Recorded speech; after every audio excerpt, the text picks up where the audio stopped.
Hai, masih bersama saya, Mr. Z, bicara. Tentu saja bicara tentang kebenaran, berdasarkan fakta, data, dan realita.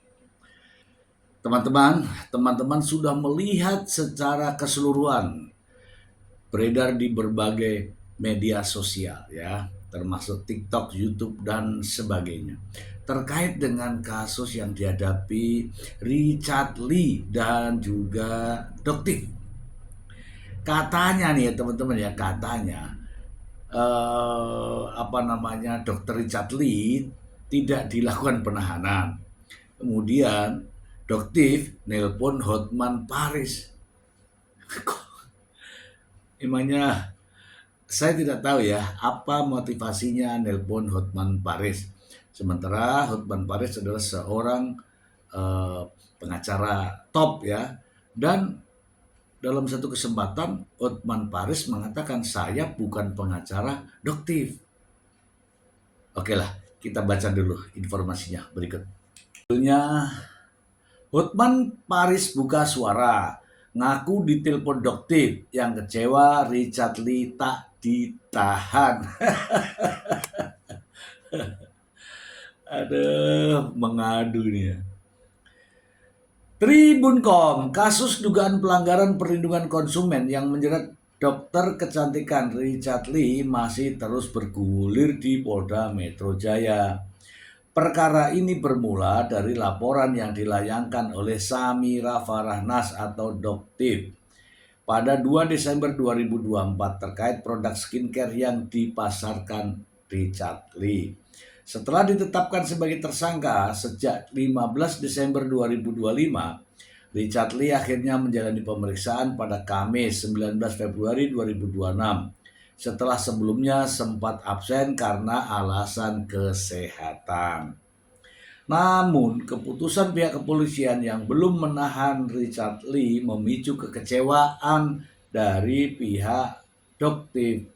Hal ini diungkapkan oleh pengacara kondang Hotman Paris Hutapea.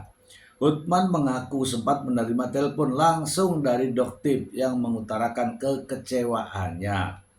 Oh, si Doktif telepon saya juga. Si Doktif kecewa, Richard Lee gak ditahan, ujar Hotman. Menanggapi hal tersebut, Hotman Paris memilih untuk bersikap netral dan enggan membahas detail perkara karena mengenal baik kedua belah pihak secara personal. Saya kan bukan pengacaranya, saya nggak bisa ngomong tentang kasusnya apa, karena saya sama Richard Lee dan Doktif pun juga teman baik. Pria usia 66 tahun tersebut menegaskan tidak ingin memberikan penilaian mengenai siapa yang salah dalam kasus ini.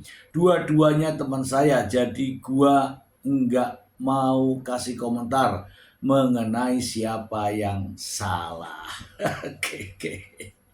Oke.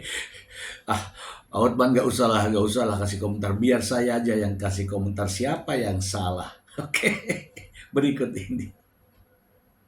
Ya teman-teman sudah mendengar bahwa Hotman Paris ditelepon dan Doktif kecewa. Kenapa tidak ditahan? Kalau menurut saya sih ya, ini sambil humor ya. Menurut saya ini karena Doktif sudah terlanjur berbicara di kamera ya. Ya, berbicara dengan mobil ambulan maksudnya. Karena kecewa tidak ditahan, padahal sudah ngomong di depan mobil ambulan, makanya laporlah sama Hotman.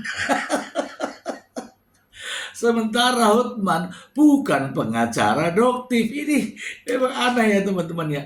Aneh. Oke ya teman-teman, saya ulas di sini ya. Apa dasar penahanan? Ya, ini dasar penahanannya ini ya.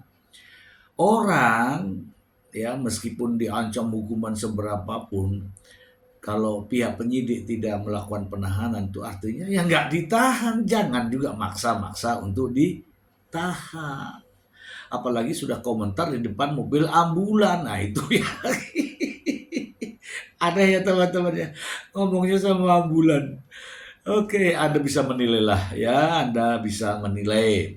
Teman-teman, dasar penahanan yang pertama adalah tersangka dikhawatirkan melarikan diri itu ya. Yang kedua, tersangka dikhawatirkan menghilangkan atau merusak barang bukti. Yang ketiga, tersangka dikhawatirkan mengulangi perbuatannya. Ya minimal ada beberapa persyaratan dari penyidik. Tetapi kalau penyidik kepolisian memandang bahwa Dr. Chatli tidak mungkin ya melarikan diri, ya kan? Terus kemudian yang kedua, tidak mungkin menghilangkan atau merusak barang bukti, tidak mungkin mengulangi perbuatannya, ya sah-sah saja penyidik tidak melakukan penahanan. Ya, ini yang menjadi problem karena yang bersangkutan ya pelapor ini saya melihat mengulangi perbuatannya. Ya, seperti apa yang terjadi di Sumatera Utara. Sama pencemaran nama baik, diulangi lagi pencemaran nama baik seperti yang terjadi di Polres Metro Jakarta Selatan. Sama, begitu juga. Jadi pengulangan perbuatan itu juga jadi apa namanya ya, perhatian atau pertimbangan dari penyidik itu. Jadi wajar lah ya kalau Doktiv ini kecewa. Kenapa? Karena sudah terlanjur bicara di depan, di samping mobil ambulan. Padahal nggak begitu ceritanya.